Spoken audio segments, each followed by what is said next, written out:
Éphésiens 5, le verset 1 dit, « Puisque vous êtes les enfants que Dieu aime, efforcez-vous d'être comme lui. » Et dans d'autres versions, c'est indiqué, « Soyez donc les imitateurs de Dieu, puisque vous êtes ses enfants bien-aimés. » Amen. On voit au travers de ce verset que le rôle des fils, des enfants, c'est d'imiter Dieu leur Père. Donc, bien-aimé, tu dois imiter Dieu. Nous devons faire les choses de la même façon que Dieu notre Père le fait. Et notre Seigneur Jésus, qui est notre modèle par excellence, il nous dit en Jean 5, le verset 19, « En vérité, le Fils ne peut rien faire de par lui-même. Il fait ce qu'il voit le Père fait. Et tout ce que le Père fait, le Fils le fait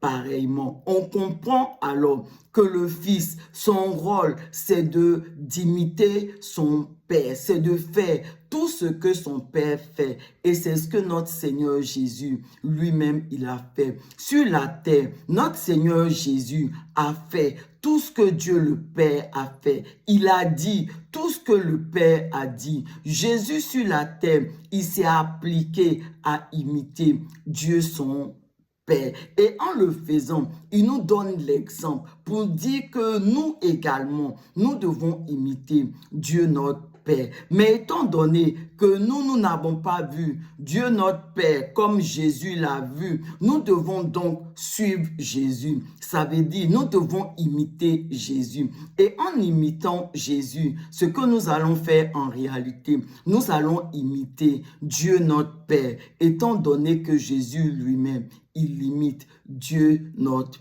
Père.